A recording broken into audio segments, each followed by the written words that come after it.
वय झालं नाही 16, करू नको नसता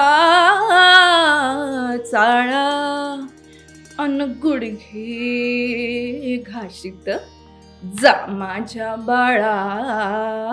आणि मग अचानक त्याच एका व्हिडिओवर विठाच्या टीजर नंतर ओरिजिनल विठाबाई असं आलं आणि माझं असं की अरे मला परत धडधड सुरू झाली आहे. मला परत असं होतं की झोप, खाणं पिणं सगळं मी अशी विसरली आहे.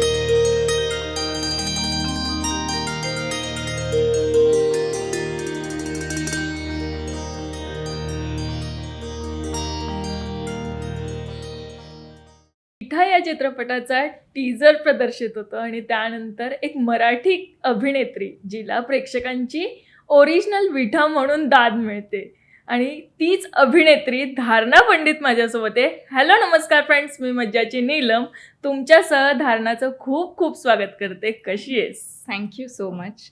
मी छान आहे. सगळेजण मला पहिला प्रश्न हाच विचारतात की मी कशी आहे, तर मी खूप छान आहे आणि Yes. आता तर खूप छान. पण 2017 मध्ये केलेली विठा ही एकांकिका होती Yes. आणि आत्ता 2026. मला सांग, मधल्या काळात काय करत होती आणि काय सुरू होतं? मी मास्टर्स इन क्लिनिकल सायकोलॉजी करत होते 2015-16 अराउंड आणि 2017ला मी पासआउट झाले आणि त्याच्याबरोबरच मी विठा हे नाटक करत होते. सो ते दोन्ही मी बॅलन्स करत करत केलं आणि त्याच्यानंतर मी असा विचार केला की आता मास्टर्सनंतर आपण पूर्ण फोकसच थिएटरला देऊ आणि पूर्ण फोकस ॲक्टिंग करिअरकडे ठेवू. पण ते पॉसिबल काही झालं नाही माझं. कारण मग मी नंतर कथकचा डान्स क्लासेस लावले. म्हटलं की अजून थोडंसं फिनिशिंग होईल, अजून स्वतःत बदल होतील. पण काही कारणामुळे माझ्या पाठीमध्ये खूप पेन होत होता. मग ते MRI वगैरे नंतर मला कळलं की माझ्या पाठीमध्ये L4, L5 डिस्क प्रॉब्लेम आहे. पण तो खूप सिव्हिअर लेवलला होता. त्यामुळे डॉक्टरांनी सांगितलं की तू जर आत्ता फिजिकल ॲक्टिव्हिटीज केल्या तर तुला त्याचा थोडासा लाँग टर्म इफेक्ट होईल आणि मग तुला ते करता नाही येणार. सो मी म्हटलं की नको, मग आधी याच्याकडे लक्ष देऊ. येस, मला 6 महिन्यांची बेड रेस्ट सांगितली आणि तिथूनच सगळं सगळं बदलत गेलं. मग मी 6 महिन्यांची बेड रेस्ट घेतली. त्याच्यामध्ये मेंटली आपण ऑब्व्हियसली खूप लोज हिट करतो. त्यामध्ये मग मला असं वाटत होतं की आता चांगलं करिअर चालू होतं आणि त्याच्यामध्ये आता हे आलं आहे. मग ते थोडंसं 6 महिन्यांनी मी सुरू केलं असं की मी एक्सरसाइजिंग सुरू केली, त्याच्यावर फिजिओथेरपी सुरू केली. कारण तोपर्यंत तर अलाउच नव्हतं. मला फक्त अर्धा तास बसायची मुभा होती. बाकी वेळ मला पूर्ण बेड रेस्टच होती. सो मी त्याच्यामध्ये थोडंसं मन रमवायला पॉटरी पेंटिंग आणि या सगळ्या गोष्टी सुरू केल्या. मग माझी बहीण म्हटली की आता असं तुला जर होत असेल, थोडीशी निगेटिव्हिटी होत असेल, तर तू याला बिझनेस कन्व्हर्जन का नाही करत? मग मी विचार केला की हां, म्हणजे जे असतं बर्डन सगळ्यांवर की आता पैसे कमवायला पाहिजे ते आणि आपण घरी बसलोय वगैरे वगैरे. तर मी म्हटलं ओके. आणि ते जेव्हा मी सुरू केलं त्याच्यानंतर मी जेव्हा त्याला बिझनेस स्वरूप दिलं तर माझ्या आत्यानेच पहिल्यांदा ते विकत घेतले पॉट्स आणि मला असं सपोर्ट केलं आणि तिने सांगितलं की कर, कंटिन्यू कर. सो हां, घरचे मला कॉन्स्टंट सपोर्ट करतात जे काही असेल त्या फीजमध्ये. सो ते झाल्यानंतर मला असं वाटलं की आता मी जिमिंग केल्यावर I would be fine. But I guess disc cure व्हायला थोडासा टाईम लागतो. सो त्याच्यानंतर मी जिम सुरू केल्यावर परत ते थोडंसं जर्की झाल्यावर ते परत आलं. परत 2 महिने माझा गॅप झाला आणि मग याच्यात मला खूप म्हणजे मला असं वाटायला लागलं की कदाचित आता आपण लांब म्हणजे खूपच आपण डिस्टंट होतो या फील्डपासून. कारण जितकं आपण ह्याच्यात ब्रेक होतो तितकं फास्ट असं सगळं निघून जातं की आता आपल्याला कामं मिळायला थोडासा वेळ होणार हे सगळं. सो त्यानंतर नेमका कोविड आला. सो तो गॅप एक्सटेंड झाला. सेकंड वेव्हमध्ये कोविड मला हिट झाला आणि मी 13 दिवस ॲडमिट होते आणि कोविड पण अशा पॉईंटला मी पोहोचले होते की आय माईट नॉट सर्वाईव्ह. पण मग बाबांची मैत्रीण नसीम मुल्ला म्हणून डॉक्टर नसीम मुल्ला खूप उत्तम डॉक्टर आहेत त्या. त्यांनी ट्रीटमेंट चेंज केली. माझं हिमोग्लोबिन ॲक्च्युली त्यामध्ये 6 झालेलं आणि खूपच क्रिटिकल झालं होतं ते. पण त्यांच्या पूर्ण सहकार्यामुळे खूप छान झाले मी. फक्त तेच होतं की आधी जी विठा लोकांनी पाहिलेली ती थोडीशी चेंज होऊन बाहेर आली आणि ज्याच्यावर माझाच विश्वास बसत नव्हता. सो माझं वेट पुट ऑन झालं आफ्टर दॅट. कारण खूप स्टिरॉइड्स आणि या सगळ्या गोष्टी झालेल्या. आणि त्या पिरियडमध्ये सगळे मला म्हणायला लागले की अगं तू किती जाड झाली आहेस, अगं तू किती जाड झाली आहेस. सो अगेन सेल्फ डाऊट्स, कॉन्फिडन्सवर परिणाम वगैरे वगैरे. आणि मी डिनायलमध्ये गेले, कारण मी कधीच अशी लेथार्जिक नाही, मी खूप ॲक्टिव्ह आहे आणि या सगळ्यामुळे माझ्या आयुष्यावर खूप परिणाम झाला होता, करिअरवर झाला होता. सो येस, मी थोडंसं निगेटिव्ह साईडला थिंकिंगला गेले होते वगैरे, हे सगळं सुरू झालं. मग कोविडमधनं मी आले बाहेर, मग त्याचे साईड इफेक्ट्स झाले. मग सगळ्यांनी आता म्हणजे युज्युअली कोविडमध्ये लोकं काय करतात, की "अगं कशी आहेस, बरी आहे का?" पण कमेंट्स असे, म्हणजे एक कमेंट असा होता, की "अगं कोविड झाल्यावर लोकं बारीक होतात, तू जाड कशी झाली?" सो तिथे मला ते खूप हिट व्हायचे या सगळ्या गोष्टी. आणि मग नंतर तर मग मला वाटायला लागलं, की आता I don't think I can go back to my career, कारण खूप छान दिसायला लागतं आणि कसं होणार काय. सो थोडा टाईम गेला, सगळ्यांनी ते बोललं, तेव्हा मी माझ्यावर बिलकुल काम केलं नाही. जेव्हा सगळ्यांची ती वाक्य थांबली, की तू जाड झाली आहे, जाड झाली आहे. तर बेसिकली मी त्या फेजमध्ये स्वतःला ॲक्सेप्ट केलं नंतर. त्या डिनायलला मी ब्रेक करून स्वतःला ॲक्सेप्ट केलं. आणि मला असं वाटत होतं, की लोकांनी पण ते करावं आता. कारण दिस इज व्हॉट आय एम, आणि मी कलाकारच आहे तरी पण. सो आणि हे कोणी असे तिसरे चौथे नाही, जवळचेच सगळे. So that hurts. तर त्याच्यामुळे मी काही त्याचा नंतर म्हणजे सुरुवातीला झाला परिणाम, पण त्याच्याने मी अशी होते, की आता ह्यांना सगळे थांबले ना, की मी माझ्यावर काम करणार. तोपर्यंत let them take it and accept it. मग नंतर मी 75 हार्ड सुरू केलं, जेव्हा हे सगळं थांबलं. कारण मला स्वतःला मी बिझनेसच करत होते या पूर्ण वर्षांमध्ये. मी म्हटलं, की पैसे पण लागतील, तर मग बिझनेससोबत ॲक्टिंग करूयात. जे मला असं वाटतंय, की बिझनेस सोबत acting is not at all possible. Acting नंतर बिझनेस करणं इज अ डिफरंट थिंग. पण येस, म्हणजे मला ते वाटत होतं. आणि म्हणूनच मी 2023मध्ये ॲक्च्युली FTIIमध्ये विठाचीच शॉर्ट फिल्मचं एक पोस्टर येत होतं. आणि मग मला व्हॉट्सॲपवर सगळे पाठवायला लागले, "तू का नाही करत आहेस? तू कर ना, तू का थांबलीस?" म्हणजे खूप जण अपसेट पण होते, की मी करिअर थांबवलं. पण त्याच्या मागे काय होतं ते कुणालाच माहिती नव्हतं, की मी मुद्दामून केलंच नव्हतं. आणि मग मी खूपच विचारात पडले, की आता आपण असे आहोत आत्ता, तर मग कसं करायचं? आपण होऊ का सिलेक्ट? ह्या स्वतःच्याच बाबतीतल्या भावना होत्या. पण लोकांसाठी म्हणजे असं होतं, की तूच कर, तू विठा आहेस. सो मी म्हणलं चला एक ट्राय करूयात. सो खूप वर्षांनी, म्हणजे जवळपास कोविड वगैरे सगळं झाल्यावर 2023 एंडला मी विठाची ती शॉर्ट फिल्म केली FTIIमध्ये. आणि तो एक्सपिरियन्स खूप छान होता. टीम छान होती. आणि डिरेक्टर पण जे आहेत, तर ते त्यांनी खूपच छान मॅनेज केलं होतं. सो मला त्या टीमबरोबर खूप कम्फर्टेबल वाटलं. मला FTIचं वातावरण आवडलं. आणि तर आता आम्ही टाकलं आहे, त्याचं ट्रेलर टाकलं आहे. पियुष जांभूळकर त्याचे डिरेक्टर आहेत. आणि आम्ही जस्ट त्याचं ट्रेलर टाकलं आहे. मग ते करता करता मला नंतर असं झालं, की मी नाही राहू शकत. आणि म्हणूनच मी बिझनेस बंद केला. आणि मी ठरवलं पैसे जाऊ देत, सगळं जाऊ दे. आधी मला माझी पॅशन फॉलो करायची. आणि जर त्या सगळ्यासाठी मला मेंटल हेल्थ खूप स्ट्रॉंग ठेवायला लागणार होती. कारण इतक्या वर्षांनी काम करणं, परत लोकांना कळणं, की मी काम करतीये, किंवा हे सगळं, म्हणजे हे सगळे थॉट्स येत होते, की आता कसं करणार ना, आता झालं ते सगळं. पण ठीक आहे, मी म्हटलं, की आता या सगळ्याचा विचार नाही करायचा. आता जे करायचं आहे ते 0पासून स्टार्ट करायचं. 100% एफर्ट्स द्यायचे, कन्सिस्टंटली द्यायचे. त्याच्यात हाय पॉईंट्स येणार आहेत, लो पॉईंट्स येणार आहेत. आणि म्हणून 75 हार्ड म्हणून एक मी चॅलेंज घेतलं, ज्याच्याने मी स्वतःचंच वेट घरच्या घरी पूर्ण संयम ठेवून 8 किलो कमी केलं. आणि म्हणजे खूप छान रिझल्ट्स आले मला त्याच्याने. खूप पॉझिटिव्हिटी आली. मला स्वतःचं स्ट्रेंथ कळली. आणि मला असं वाटलं, की ही गोष्ट जर तू घरी बसून करू शकते, की जिमला न जाता करू शकते, एवढी मेंटल हेल्थ स्ट्रॉंग ठेवून तू करू शकतेस, तर तू काही करू शकतेस, असं मी स्वतःला सांगून बेसिकली ते काही करू शकते हे स्वतःलाच सांगणं गरजेचं असतं. आणि मग मी त्या विचारांनी मी कन्सिस्टंटली फक्त एफर्ट्स देत गेले. मग मी मुंबई पुणे अपडाऊन करायचे आधी. माझ्या आत्याचं घर असल्यामुळे माझे रेंटचे पैसे वाचायचे. सो येस, मी तिथे राहायचे आणि काही दिवस पुण्यात असायचे जसं शूट यायचं.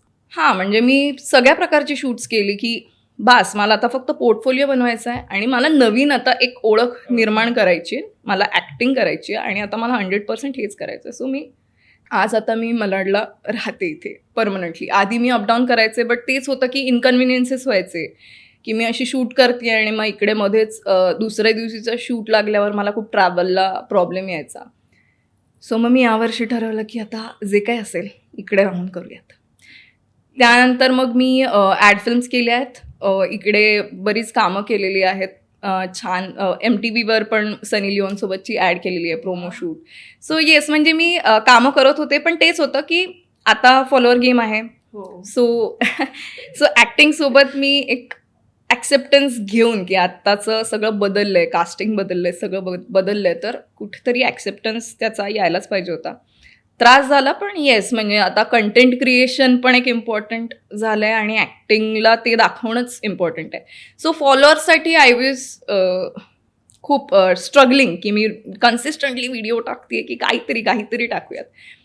आणि मग अचानक त्याच एका व्हिडिओवर विठाच्या टीजरनंतर ओरिजिनल विठाबाई असं आलं आणि माझं असं की अरे हे अजूनही किती म्हणजे मला लोक भेटतात तिथे तर आम्ही खूप मेकअपमध्ये असतो तरीही मला बाहेर लोक ओळखतात की म्हणजे त्यांना कन्फ्युजन होतं पण ते असे असतात की ही विठा आहे आणि मला त्याच्याने खूप छान वाटायचं की बापरे म्हणजे खूपच प्रेम आहे. पण आत्ता जेव्हा मी म्हणलं की ठीक आहे मी खूप दिवस लोकांना थँक्स गिविंगच दिलं नाही एवढ्या सगळ्यांना ते एवढं प्रेम देत आहेत हे आणि ही कमेंट वाचून तर मी डेफिनेटली तो व्हिडिओ बनवला आणि खूप इमोशनल होऊन मी तो बनवला आणि मग त्याच्यानंतर जे झालं ते सगळं विजिबलच आहे की त्यानंतर तर मला असं वाटतं की सगळ्यांना म्हणजे खरं तर मलाही खूप प्राऊड वाटलं जे बघून की एकीकडे बॉलिवूडचा एक टीजर येतो आणि जेव्हा मराठी अभिनेत्रीला विठा या नावाने उच्चारलं जातं आणि ओरिजिनल विठा असं संबोधलं जातं आणि हे सगळं बघताना खूप छान वाटतं.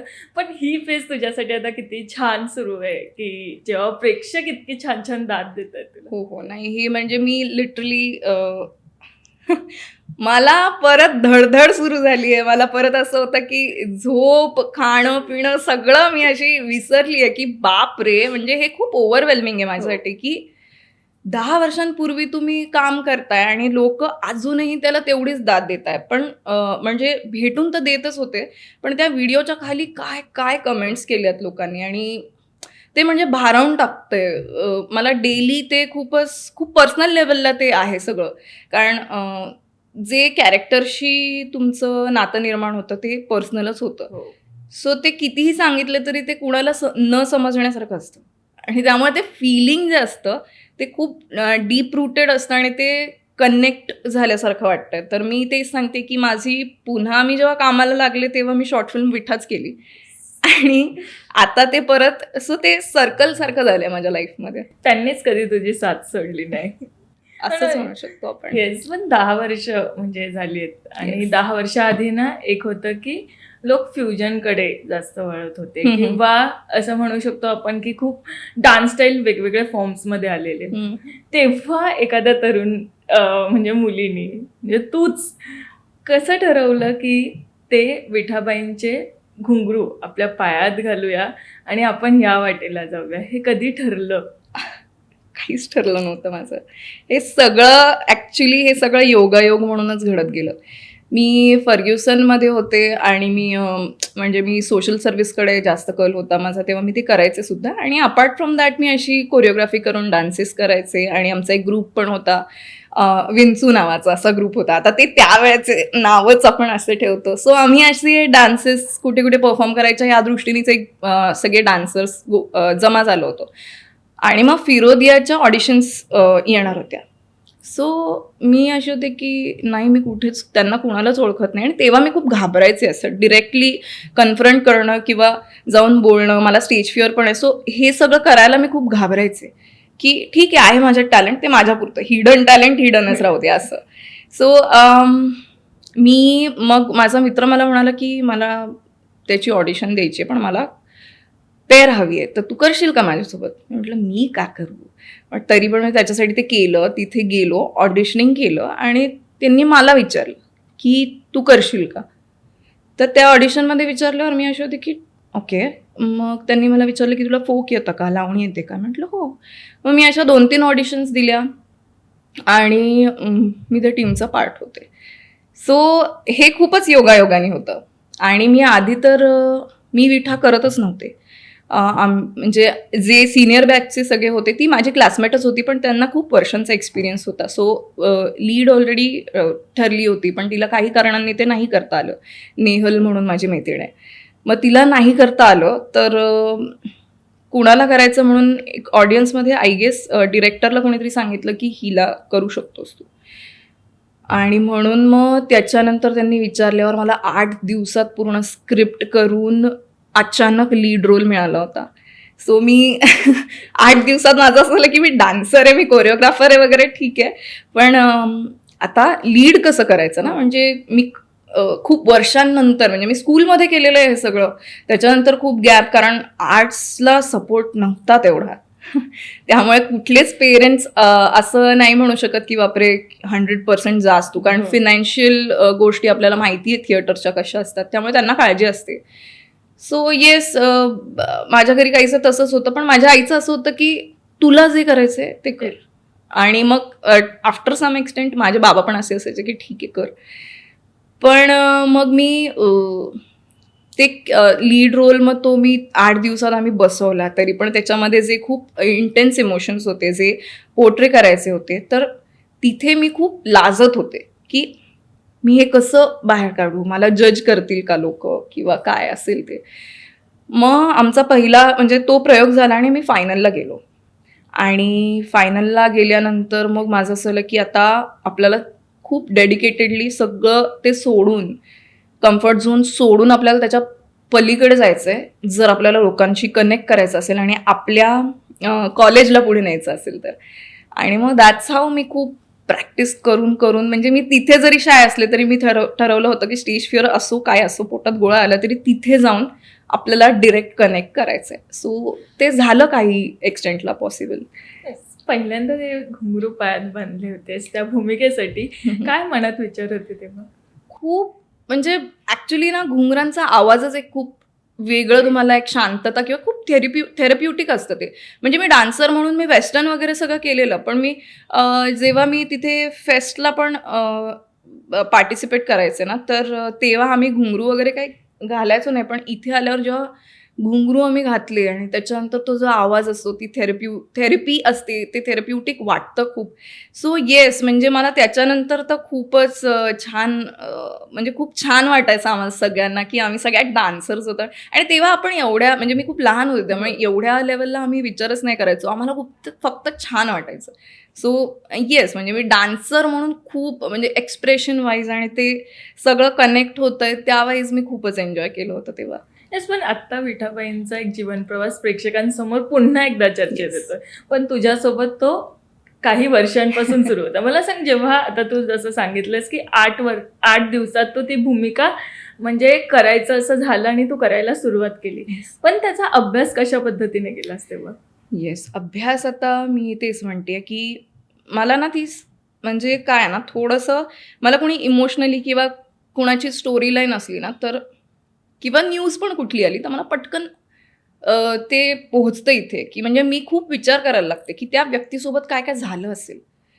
सो जेव्हा विठाबाईंची म्हणजे मी डॉक्युमेंटरी बघितलेली आणि पुस्तकातनं आम्हाला सांगितलेलं किंवा जे स्क्रिप्टमध्ये होतं त्याच्या हिशोबाने मी येस, म्हणजे एक स्त्री म्हणून मला ती खूप एक स्ट्रेंथ वाटायची विठाबाईंची, की कारण त्यांचं आयुष्य आपल्यापेक्षा कुठे होतं, म्हणजे ते किती हालाखीच्या परिस्थितीतनं आलेले आहेत आणि त्यांनी कसं केलं असेल, म्हणजे मी हे सगळं इमॅजिन करायचे आणि माझी इमॅजिनेशन पॉवर चांगली आहे. कधी-कधी त्याचा फायदा होतो, कधी-कधी तोटा होतो ओव्हर थिंकिंगमुळे.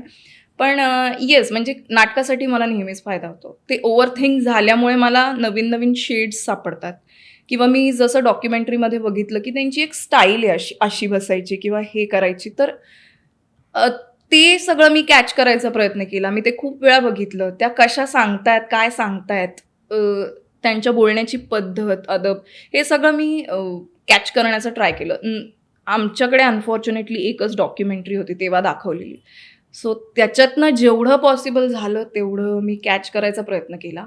आणि बाकी इंटेन्स सीन्स जे आहेत ते येस म्हणजे ते मी रिलेट केले, की म्हणजे पर्सनल लाईफमध्ये हे झालं तर काय होईल? आपल्याला किती रडू येईल? पण मग त्यांची पर्सनॅलिटी अशी आहे, आपण एवढं रडतोय, तर त्यांची रडण्याची स्केल काय असू शकते? त्या तुटल्या म्हणजे एखादा जण वाईट वाटलं तर वेगळं रडतो आणि धोका मिळाल्यावर बिट्रेयलचं वेगळं रडणं असतं आणि उद्ध्वस्त झाल्यावर वेगळं असतं. तर आता त्यांचं आमच्या नाटकात असं होतं, की बिट्रेयल प्लस उद्ध्वस्त, की त्यांनी पूर्ण लुटलं पण आहे आणि त्यांचं प्रेम पण गेलं त्याच पॉइंटला. सो मग मला असं झालं, की त्याची स्केल मी शाय होऊन ते मी हे नाही करू शकत हॅम्पर. कारण मला तिथे स्वतःला नाही दाखवायचं आहे. मला तिथे विठाबाईंना जस्टिस द्यायचं आहे. मला त्यांना दाखवायचं आहे. सो येस म्हणजे मी डे बाय डे त्याच्यावर वर्कआउट केलं. मला स्क्रिप्ट हे करायला एवढा नाही वेळ लागला, पण किंवा ती भाषा पकडायला पण एवढा वेळ नाही लागला. पण तेच आहे, की त्यांचं इमोशन लोकांपर्यंत पोहोचवणं जास्त गरजेचं होतं आणि त्यासाठी मला थोडा वेळ लागला. हे सगळंच करत असताना म्हणजे जसं तू सांगतेस की तुला स्टेज फिअर पण होत्या आणि इतके सगळे चॅलेंजेस होते त्यांच्या Yes, वाटेला, yes. त्यांची भूमिका सादर करताना रंगभूमीवर काय चॅलेंजेस तुला येत होते तेव्हा? मी आता म्हणजे माझं कसं होतं, की साडी चेंजेस असायचे. तर म्हणजे आम्ही काय करायचो, की लावण्या किती होत्या आमच्या 5 ते 6 लावण्या होत्या. सो मी डान्स करून नेक्स्ट माझा परफॉर्मन्स असायचा. मग तिथून मी आणि तो परफॉर्मन्स जेव्हा ते सीन्स खूप लाऊड असतात ना, म्हणजे पडायचे, हाणामारीचे अशा टाईप्सचे जेव्हा सीन्स असतात, तेव्हा बॉडीतली आणि घशाला कोरड पडते. सो तेव्हा मी थकायचे आणि जेव्हा मला प्रेग्नन्सीचं करायचं असायचं, तर मग मला ते पूर्ण साडीचा कमरपट्टा काढून तिथे पोट लावून सो ते त्याला खूप कमी टाईम मिळायचा. त्याला जवळपास एक 20 to 40 सेकंड्समध्ये मला हे सगळं करायला लागायचं. सो ते करून मला ते प्रेग्नन्सीचं करून परत ते तिथेच शॅडोच्या मागे ते बाळ जे पोटाचं आहे ते काढून पुढे यायचं आणि मग परत ते पूर्वावस्थेत यायचं. सो हे सगळ्याला खूपच चॅलेंजिंग होतं. प्लस खूप इंटेन्स सीन झाल्यानंतर लगेच डान्स. सो तिथे मी असं केलं होतं, की सुरुवात त्याची थोडीशी बॅलन्स ठेवायची, जास्त मुवमेंट नाही ठेवायची. पण तरी पण ते खूप थकण्यासारखंच होतं. कारण डान्स आणि लगेच सीन, डान्स आणि लगेच सीन अशा टाईपचं स्ट्रक्चर होतं. आणि शेवटच्या सीनला तर मला पूर्णच माझे दागिने, टिकली सगळं काढायला लागायचं आणि तिथून डायरेक्ट विठाबाईंची जी शेवटची स्टेज आहे, जिथे त्या खूपच एकट्या होत्या आणि तर त्यांच्या त्या परिस्थितीसाठी मला पूर्ण साडी चेंज करून केस पांढरे करायला लागायचे. सो हे पण मला अगेन तेवढ्याशा सेकंदांमध्ये करायला लागायचं. ओपन थिएटर असेल तर वेगळी चॅलेंजेस, जसं की ओपन थिएटरमध्ये सतत हवा येत राहते, ती तोंडात जात राहते आणि आवाज खूप मोठा लावायला लागतो. प्रोजेक्शन शेवटच्या माणसापर्यंत जायला लागतं, आवाज जायला लागतो. सो ती डिफिकल्टी यायची कारण मी डान्स केला, मी आतमध्ये गेले विंगेत आणि मला दुसऱ्या विंगेतनं इकडे यायचं होतं आणि मला चक्कर आली. सो चक्कर आल्यानंतर मी परत 2 मिनिटात पटकन तिथनं पाणी प्यायले आणि मी आले. पण मी ते विसरली. म्हणजे ते विठाबाईंचं जे आहे, की कलेला हे नाही करायचं, ते सोडायचं नव्हतं मला बेसिकली. कारण आपल्याला काय होतंय हे समोर नाही दिसलं पाहिजे. तिथे फक्त विठाबाई दिसल्या पाहिजे. That was my aim. So ही एक गोष्ट होती आणि एका प्रयोगाला म्हणजे मारामारीचा सीन असल्यामुळे आम्ही ते कानाखाली मारण्याचा एक सीन आहे. माझ्या कानाचा पडदा फाटला. बापरे! आणि मला आवाज येतोय आणि पण तेच आहे, की म्हणजे हे सगळं असताना ते क्युअर करून मी केलं ते कारण वेड होतं ते. म्हणजे आय गेस फोक मला खूप छान म्हणजे जवळचं वाटतं. त्यात लावणी आय डोंट नो वाय, पण मला कदाचित त्याच्यात एक्सप्रेशन्स खूप वेगळ्या प्रकारे पोहोचवता येतात. त्यामुळे मला ते एक पार्ट आवडतो लावणीचा. आणि त्या सगळ्यामुळे मी ते करत राहिले आणि मग मी नाही म्हणजे त्याच्याकडे लक्ष दिलं. घरच्यांना पण टेन्शन आलं. पण मग मी ते क्युअर करून मी तरीही प्रयोग केले पुढचे. वा, खरंच तर असं म्हणू शकतो हे एक वेड आहे. आणि मला तर जेव्हा आता मी इटाचा टीजर बघते ना, तो जो एक सीन आहे ज्यात प्रेग्नेन्सी असते आणि त्या बॅकस्टेज जातात आणि ते प्रेग्नेन्सी होते आणि त्यानंतर ते दगडाने नाळ ठेचतात. पण जेव्हा तू हा सीन करत होतीस, मला सांग, एक स्त्री म्हणून, आणि त्यात तर 10 वर्ष मागे, म्हणजे त्याहून तू लहान असणार, Yes. हे सगळं करताना एक स्त्री म्हणून मानसिक आणि शारीरिक दृष्ट्या हे स्वतःला कसं सांभाळलेलं आणि कसं Yes. तेव्हा प्रिपेअर केलं होतंस खरं? सो जेव्हा स्टेजवर हे घडायचं तर ते शॅडो पार्टमध्ये घडायचं. सो शॅडो पार्टमध्ये मला फक्त एक्सप्रेशन्स द्यायला लागायचे, बट त्यांना असं म्हणजे ॲक्च्युली माझ्या ज्या पार्टनर्स होत्या तिथे को ॲक्टर्स किंवा डान्सर्स होत्या ज्या मला मदत करायच्या, त्या म्हणायच्या की अगं तू एवढं जोरात का करते, तू थकून जाशील. तर पण मी अशी होते की जरी ते शॅडोवर दिसले तरी I have to be in that flow ना, की मला पण फील झालं पाहिजे की माझ्या पोटातनं आत्ता बाळ आलंय आणि that's how I am going to go on stage, आणि मग लोकांना अंगावर काटा येणार आहे. तर म्हणजे म्हणून मी ना पूर्ण वेळ, म्हणजे जरी तिथे शॅडोची फ्लॅट होती तरी पण मी मागे पण मी पूर्ण प्रेग्नन्सी, म्हणजे मी ऐकलंय किंवा आपल्या घरी आपण आई किंवा आपली आत्या यांच्या सगळ्यांकडनं ते एक्सपिरियन्सेस ऐकतो. त्याच्यानंतर फॉर इमोशनल पार्ट मला असं वाटतं की I am very much connected to all the females in my house. तर मला माहिती की how much that pain is. तर येस, म्हणजे मी लहानपणापासून अशीच होते की मी खूप एम्पॅथेटिक असल्यामुळे मला आईची साईड पण खूप, म्हणजे मी तिची पेरेंट आहे असं मला वाटायचं. सो अशा प्रकारे मी लहानपणापासूनच अशी आहे की मी कुणाला काही वाटलं ना तर ते मला फील होतं. सो त्या गोष्टीचा मला माझ्या ॲक्टिंगमध्ये खूप फायदा झाला होता की आता प्रेग्नेन्सी असेल तर मग मी त्याचा व्हिडिओ बघितला की प्रेग्नेन्सी कशी होते. सो आय इमॅजिन्ड की बापरे, जर एवढी मोठी प्रोसेस येते तर पेन किती असेल. सो आय इमॅजिन्ड इट, आणि मी तेच म्हटलं की पर्सनॅलिटीच्या हिशोबाने विठाबाईंची पर्सनॅलिटी, कारण त्यांचं एक्सप्रेशन जर खूप तगडं आणि खूप ओपन होतं तर हे पण सगळं ओपनच असणार आहे. तर येस, म्हणजे मग मी त्याच्यानुसार इंटेन्सिटी ठरवून मी, आणि ऑब्व्हियसली डिरेक्टरशी कम्युनिकेट करून लोकांना विचारून की हे बरोबर वाटतंय का एवढी. तर येस, म्हणजे जे डिरेक्शन मिळतं ते पण, आणि स्वतःचं जे इनपुट आहे ते पण, की इतकं अमाऊंट ओके आहे का. पण मला असं वाटतं की स्टेजवर तर मी सुटायचे. पण हे सगळं एक स्त्री म्हणून करताना ना मनात वेगळ्या भावना सुरू असतात जेव्हा तू तर ते प्रत्यक्षात करत होतीस. मला सांग, हे करताना तुझ्या मनात तेव्हा काय भावना असायच्या? नाही, मला तर मी जेन्युअनली सांगितलं आता, जसं बाकीच्या मी त्यांच्या प्रसंगांना रिलेट करू शकते, रिलेट ॲज इन, किंवा आपण असं हे करू शकतो की ठीक आहे चल आता त्यांना कोणी बिट्रे केलं असेल तर मला जर कोणी रिलेशनशिपमध्ये, हां, तर ते इझी आहे. पण आता मी प्रेग्नेंट नाही ना, तर म्हणजे त्याचं मला इमॅजिनेशन करायला डिफिकल्टीच होती. पण मी फक्त एवढाच विचार केला होता की विठाबाई, मी हाच विचार करायचे की कारण ना आमचे जे मेकअप दादा होते, भावे काका, ते आपल्यात नाही आहेत, पण त्यांनी विठाबाईंचा मेकअप केलाय. मला मेकअप दादा पण असे भेटले की त्यांनी विठाबाईंचा मेकअप केला, आणि ते असे होते की अगं तुझ्यात दिसते मला ती. आणि मला ते खूप, म्हणजे खूपच असायचं. आणि मग ते प्रेम जे यायचं ना त्याच्यामुळे मला असं व्हायचं की नाही, मला त्यांना 100% अजून डिलिव्हर करायलाच लागणार आहे. म्हणजे मी नाही ह्याच्यात कमी पडू शकत लोकांना ते करण्यासाठी. तर मग जेव्हा ते व्हायचं मी तेच इमॅजिन करायचे की आय यूज टू इमॅजिन की विठाबाई आहे ही धारणा नाही आहे, आणि that's how I use to do that. आत्ता तू विठा आहेस, सो मी त्यांना जगली आहे.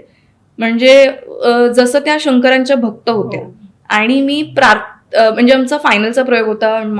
माझ्यासाठी ते खूप मोठं चॅलेंज होतं एवढ्या कमी वेळात हे सगळं बसवून आणि हे सगळं करणं. तर मी त्यांच्याशी शंकराच्या मंदिरात जाऊन बोलले होते की विठाबाई, मी तुम्हाला 100% न्याय द्यायचा प्रयत्न करेन, कारण मी लहान होते आणि आय गेस त्यांनी पण खूप लहानपणापासूनच हे सगळं सुरू केलं. आणि प्लस मी म्हणजे मी अशा बॅकग्राऊंडमध्ये, किंवा माझे आई वडील अशा बॅकग्राऊंडमध्ये आहेत की ते सगळ्यांशी खूप इक्वली, असं म्हणजे असं काही हे नाही आहे की हा इकडचा आहे तर याच्याशी असं वागा, त्याच्याशी. तर त्यामुळे ना मी खूप सगळ्यांबरोबर कम्फर्टेबल असते. सो माझे फ्रेंड्स पण अशा ठिकाणी राहायचे. आधी तर आपल्या परिस्थिती कशा होत्या, तर त्याच्यामुळे आयडिया होती की इथे असतील ह्या लोकांना काय पेन फील करायला लागत असेल. आणि जसं मी म्हटलं, मी लहान असले तरी पण मला जर कोणी सांगितलं, मला लागलं, तर ते मला फील होतं. सो दॅट्स हाऊ मी विठाबाईंनाच डेडिकेशन म्हणूनच हे सगळं इमॅजिन करून तेवढ्या इंटेन्सिटीने देण्याचा प्रयत्न केला होता. मला सांग की कशी त्या वेदनेतनं बाहेर यायची, म्हणजे धारणा कशी बाहेर यायची आणि तो हँगओव्हर किती वेळाचा असायचा तुझ्यासाठी? हा, सुरुवातीला तर खूप अवघड होतं, कारण मी अशी त्या लूपमध्येच असायचे, विठाच्याच लूपमध्ये असायचे की मीच विठा असल्यासारखी एका पॉईंट नंतर. पण येस, म्हणजे ते ब्रेक करायलाच लागतं, कारण मग नाहीतर मग आपण बाकीच्यांना कोणाला भेटूच शकत नाही. सो येस, म्हणजे ते कळायला वेळ लागतो, पण एका पॉईंट नंतर ते जमतं. आय गेस ऍक्टरला ते करायलाच लागतं की सिंक इन करायला वेळ लागतो, कारण ते नाटक झाल्यानंतर, ते सगळं इम्पॅक्ट पडल्यानंतर लोकांचे जे त्याच्यावर प्रतिक्रिया असतात ते जेव्हा भेटतात, तर तेव्हा ते अजून मनात राहतं की अरे यांना हे वाटलं, अरे त्यांना ते वाटलं, ठीक आहे आज मी विठाबाईंना थोडासा न्याय देऊ शकले. सो असं दर प्रयोगाला मी काहीतरी एक चेंज करायचे की जे लोकांना आवडतंय, किंवा माझ्यात काहीतरी एक इम्प्रूव्हमेंट किंवा त्या कॅरेक्टरमध्ये एक इम्प्रूव्हमेंट करायची की जेणेकरून त्यांच्यापर्यंत ते अजून वेगवेगळ्या पद्धतीने पोहोचत राहावं. सो येस, इनिशियली मला खूप प्रॉब्लेम झाला ते करायला, कारण ते इमोशन्स खूप हेवी असतात आणि ते कधी कधी आपण म्हणजे ते इमोशन्स आपण कधी कधी पर्सनल आणि प्रोफेशनलमध्ये ते लाईन राहत नाही. सो येस, म्हणजे ते व्हायचं. पण नंतर आय गेस ते कळायला लागलं की लोक हे सांगणार आहेत आपल्याला, आणि आपल्याला पण ह्याच्या व्यतिरिक्त मास्टर्स करायचं आहे. त्यामुळे आणि म्हणजे मला मास्टर्स पण करायचं होतं, तिथे माझा रिसर्च होता, तिथे माझा थिसिस होता, मला इंटर्नशिप होती. त्यामुळे ते कामात गेल्यावर तर मग तिकडे पूर्ण वेगळा झोन होऊनच जातो. सो येस, त्याच प्रकारे म्हणजे करायचे मी सगळं असं. प्रेक्षक तेव्हा भेटायचे तेव्हा त्यांच्याकडनं मिळालेली एखादी दाद किंवा एखादी प्रतिक्रिया जी कायम लक्षात राहील किंवा एखादी आठवली तरी डोळ्यात टचकन पाणी येईल, अशी कोणती आहे? मला ऍक्च्युली विठाबाईंच्या नातू जो आहे, मोहित नारायणगावकर, सो तोच म्हटलेला आजीची आठवण आली. सो त्यांनी तसं जवळनं बघितलेलं आहे हे सगळं, तर हे माझ्यासाठी खूप नवीन आणि मोठं होतं की तुम्हाला आजीपर्यंत पोहोचवतीये मी, आणि ते पोहोचवायला माझे प्रयत्न वाया नाही जाते. की मी जे प्रयत्न करतेय, मी लहान होते किंवा माझ्याकडे तेवढं अंडरस्टँडिंग तेव्हा नव्हतं, पण मला हे कळत होतं की ती व्यक्ती किती महान होती आणि तिची प्युरिटी आपल्याला लोकांपर्यंत पोहोचवायचंय हे तर कळत होतं मला. सो ते एक झालेलं, आणि त्यांनीच नंतर जे तमाशाचे आपले हे असतात ना, टेम्पोज, ज्याच्यावर ते अनाउन्समेंट करतात, त्यांनी त्याच्यावर माझा फोटो लावून टाकला विठाबाईंच्या तमाशाच्या ह्याच्यावर. So that was a very big compliment for me. पण मी लहान असल्यामुळे त्याला म्हटलं की हे कंटिन्यू नको करू, नाहीतर कारण मी मल्टिपल प्रकारचे कॅरेक्टर्स पण करणार आहे, आणि असं केल्याने कदाचित लोक मला वेगळ्या ह्याच्याने बघू शकतील, तर मी अजून लहान आहे, I am not ready for that. मग तो म्हटला की अगं पण ही खूप मोठी कॉम्प्लिमेंट आहे. म्हटलं ही आय ॲक्सेप्ट दॅट कॉम्प्लिमेंट, पण मी आता अजून खूप लहान आहे. कारण लहान असताना लोकांशी डील करणं आणि हे ते आपल्याला इतकं जमत नसतं, आणि त्यातल्या त्यात आपण जेव्हा अशा फील्डमध्ये येतो तेव्हा खूप डिफिकल्ट जातं ते करायला. सो म्हणून मग त्या गोष्टी खूपच म्हणजे तसं मागे येऊन तर लोक रडायचेच, आणि खूप म्हणजे मॅम मी तुम्हाला फोटो काढू का, हक करू का, किंवा हे तुम्ही खूपच छान केलं, मला काटा आला अंगावर वगैरे. सो मला कळत होतं की ॲटलिस्ट परफॉर्मन्स बेस्डवर लोकांपर्यंत जे पोहोचवायचं ते पोहोचतंय. आणि प्लस गाण्यांसोबत जेव्हा आम्ही डान्स करायचो, तर शेवटच्या ह्याला मला स्वतःलाच ते करताना काटा यायचा, कारण तो डायलॉगच असा आहे की विठाबाईंना राष्ट्रपती पुरस्कार मिळणार असतो. सो नाटकात आम्ही असं दाखवलंय की ते पुरस्कार आहे असं सांगायला येतो रिपोर्टर त्यांना, पण त्या म्हणतात की मला ठोकळे नकोत, मला नाचायला मिळणार आहे का. सो ते मला परफॉर्म करताना पण मला स्वतःलाच भरून यायचं. मला आता ऐकतानाही अंगावर काटायला, आणि त्याचसोबत सोडूनीचं गाणं असायचं. सो म्हणजे मी स्वतःच त्या फेजमध्ये म्हणजे जगले मे बी, की मला असं व्हायचं की त्यांना किती आनंद झाला असेल. मी त्यांच्या डॉक्युमेंटरीत त्यांना पाहिलंय शेवटच्या वेळेला त्या स्टेजवर बसून जसं नाचतात. सो मी प्रयत्न केलाय ते करण्याचा, आणि त्यांना किती आनंद झालाय दाखवण्याचं. नातवालाच भेटणं झालं की इतर कोणालाही भेटली त्यांच्या? मोस्टली मोहितच आमच्या टीमशी बोलायचा, आणि बाकी डिरेक्टर वगैरे जे आहेत ते त्यांच्या घरी जाऊन आले होते. सो बाकी त्यांचे अजून जे नातू आहेत सुना आहेत त्यांचे मेसेजेस आणि हे येत असतात की आमची आजी आहे वगैरे, किंवा आमची सासू होती, आम्हाला खूप अभिमान वाटतोय वगैरे. सो येस, म्हणजे मोस्टली मोहितच. या सगळ्या प्रवासात ना मला तुझ्यासोबत असं वाटतं आणखी एक व्यक्ती होती, म्हणजे ती ओम भूतकर, कारण त्याने या एकांकिकेचं लिखाण केलेलं. येस. मला सांग, आत्ता जेव्हा इठा चर्चेत आल्यावर काही मेसेज कॉल आलेत, काही बोलणं झालंय त्याच्यासोबत? नाही, आता सध्या आता कोणासोबतच नाही, कारण आता लास्ट इयर आमचं ना सोडूनीचं जे गाणं आहे ते व्हायरल झालं. हो. सो तेव्हा ते क्रेज चालू होतं, तेव्हा म्हणजे त्याच्यावर डिस्कशन चालू होतं. आणि नाटक चालू करायचं असं बऱ्याचदा झालंय, पण सगळे वेगवेगळीकडे डिस्पर्स्ड आहेत ना आता, सगळे आपापल्या कामात आहेत, आणि एवढं फुल फ्लेज टाइम देऊन आणि हे ते, तर ते थोडंसं डिफिकल्ट आहे. पण आता कुणाशी कॉन्टॅक्ट असतंच आमचा कुणाचाच नाही झाला, कारण सगळे आपापल्या ह्याच्यात असतात. जरी हे चालू आहे माझ्या आयुष्यात, तरी मी ऑडिशन देतेच आहे, किंवा माझं काम चालूच आहे, की म्हणजे मला प्रशंसा मिळते आणि प्रेम मिळतंय. मला म्हणजे माझं थोडंसं कामावर त्याचं होतंय, की मी इतकं भरून आलंय की येस, म्हणजे मी बाकीचं काही करावंच नाही वाटत आहे मला, की बापरे, मी नॉस्टॅल्जिकच होऊन गेलेली आहे पूर्ण. मी त्या ह्याच्यात गेली आहे. मग त्याच्यामध्ये मित्रांशी बोलणं, टीममेट्सशी बोलणं, बाकीच्या टीममेट्सशी बोलणं झालं, आणि माझं असं झालं की आपण 28 तारखेला जेवढी टीम पॉसिबल आहे तेवढे मिळून आपण तो पिक्चर बघायला जाऊ. वा, पण एक असतं ना की आता आपण अचानक फेमस होतो किंवा पुन्हा एकदा चर्चेत येतो, हे सगळं जेव्हा आपल्या आयुष्यात येतं ना तेव्हा ते सांभाळून ठेवणं पण फार गरजेचं असतं. मला सांग, ही फेज आता कशी सांभाळतेस? खरं तर मी ऍक्च्युली ना आपल्याला पॉसिबल नाही होत, जेव्हा रील व्हायरल होतं खूप लोकांचे मेसेजेस येतात, पण मी ते अशा रीतीने म्हणजे जपायचा प्रयत्न करते की मी जेव्हा वेळ मिळतोय तेव्हा त्या फोनवर जो माणूस मला खूप काहीतरी छान लिहितो त्यांना मी रिप्लाय देण्याचे प्रयत्न करते, आणि त्याच्यामुळे त्यांना अजून पर्सनली थँक्यू म्हटल्यासारखं फील येतोय. आणि हे मला जाणवतंय, कारण ते खुश होतात की तुम्ही रिप्लाय कसा काय केला, तुम्ही हे कसं काय केलं, तुम्ही माझी स्टोरी टाकली, ह्याच्यात पण ते खुश आहेत. मग तेच आहे की त्यांच्या खुशीत मी जर थोडंसं एक टाकू शकले पॉईंट, तर मी तसं करते की मला फक्त अटॅचमेंट झाल्यासारखी वाटते या सगळ्याशी, कारण मी खूप जवळ होता मला हा विषय, आणि तेव्हा मी खूप एफर्ट्स घेतलेले ह्या पर्टिक्युलर ह्याच्यासाठी. सो ती जर्नी खूप वेगळी होती, आणि आता ती खूप नॉस्टॅल्जिक झाली आहे, आणि मला सगळं आठवतं की कसं आम्ही भेटायचो, किती वेळ प्रॅक्टिस असायची, काय काय केलंय काय नाही केलंय, असं सगळं समोर येत राहतंय सतत. सो येस, मी ते रिलीफ पण करतेय, आणि मी जपण्याचं ॲज इन म्हणजे जे होतं की आता व्हायरल झालं तर बापरे आता कामं मिळाली, असं काही नसतं दरवेळेला. पण मी एवढंच लक्षात ठेवते की मला जे रेकग्निशन मिळतंय त्याचं मी रिस्पेक्ट करते, आणि मी मॅक्सिमम लोकांशी बोलायचा प्रयत्न करते की तुम्ही एवढा वेळ काढून या सगळ्याचं कौतुक करताय, त्यातच थँक्यू. येस, तू पाहिला टीजर, आणि काय जेव्हा पाहिलंस तेव्हा काय फिलिंग होती? श्रद्धाचं काम बघून किती छान वाटलं? श्रद्धा कपूर किती गोड आहे, तर तिच्या बाबतीत काय बोलायचं. आणि तिने ते म्हणजे तिला तो ऍक्च्युली तो पेहराव पण ती खूप सुंदर दिसते त्याच्यामध्ये.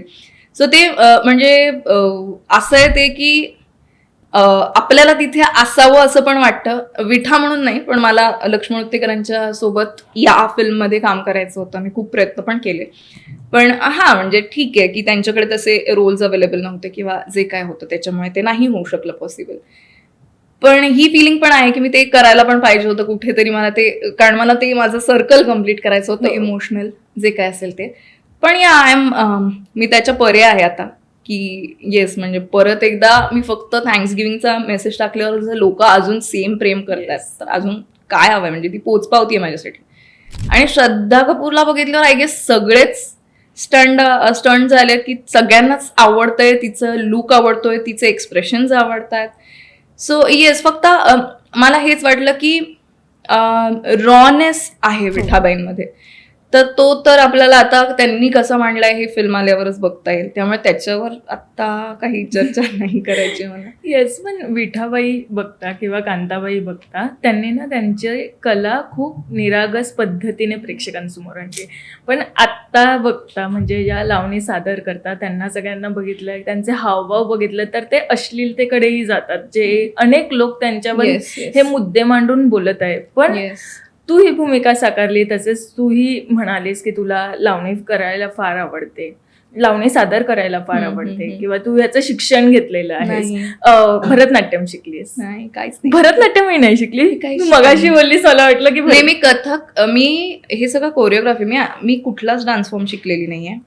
मी कथक शिकायला पण मी शमाताई भाटेंकडे गेले होते आणि तेच माझं ते एक्झामच्या आधीच ते पण थांबलं, पण ते विठानंतर. मी डान्स शिकलेली नाही आहे ना ऍक्टिंगची कार्यशाळा केलेली आहे. सो ते फक्त मला आवड आहे आणि पॅशन आहे. So that's how it comes out of me. Yes, पण विठाबाई आणि कांताबाईंनी खूप निरागस Yes, पद्धतीने yes. हे सगळ्यांच्या समोर आणलं. आणि आत्ताचं जनरेशन बघता, जसं आता मी म्हणाली की अश्लीलतेकडे प्रेक्षक अनेक जण त्यांना म्हणतायत असं, तर तुला काय वाटतं यावर, सगळ्यावर तुझं काय मत आहे? मला असं वाटतं की आधी कलेला जास्त महत्व होतं.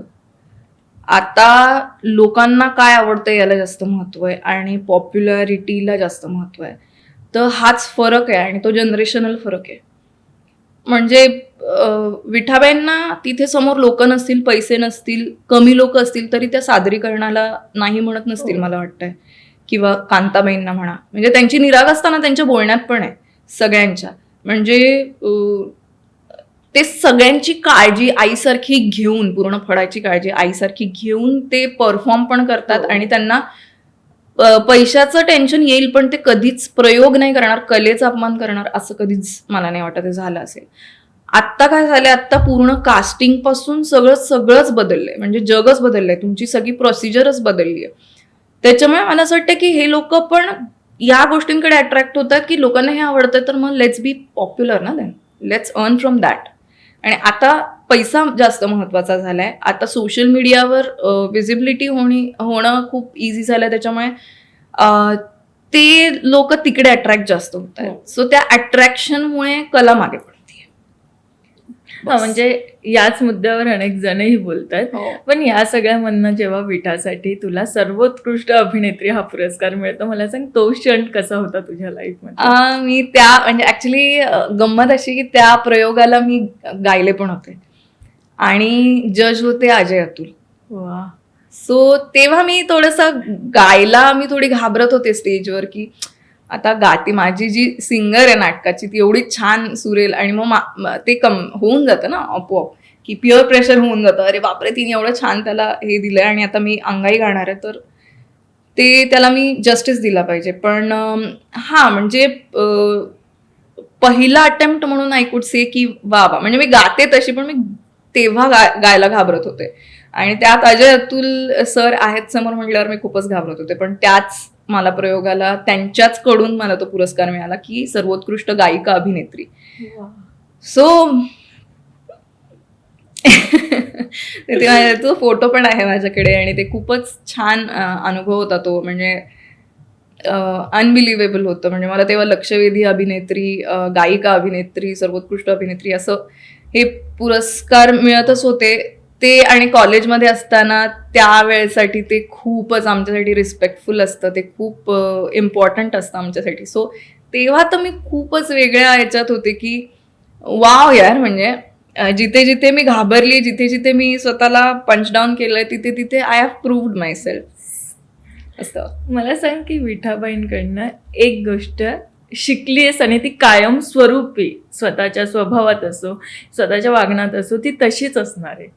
येस, तेच जसं की मी तुला सांगितलं की मी जेव्हा परत सुरुवात केली होती, विठापासूनच केली होती. आणि माझं असं झालेलं की आता थांबायचं नाही, कारण मागे खूप ठीक आहे अडचणी आल्या, त्याच्यामुळे मी थांबले, किंवा इमोशनल हाय लोज आले, मी थांबले. पण आता मी थांबणार नाहीये. म्हणजे मला कामासाठी मला कितीही हार्डवर्क करायला लागलं, कुठेही जायला लागलं, कुणाकडेही ऑडिशन द्यायला लागली, तर I am ready to do that. आणि मी विठाबाईंकडनं हेच शिकलीये की त्या नेहमी जिद्दी होत्या, खूप सगळ्यांना सांभाळून सगळं करायच्या आणि तरीही त्या खूप खमक्या होत्या.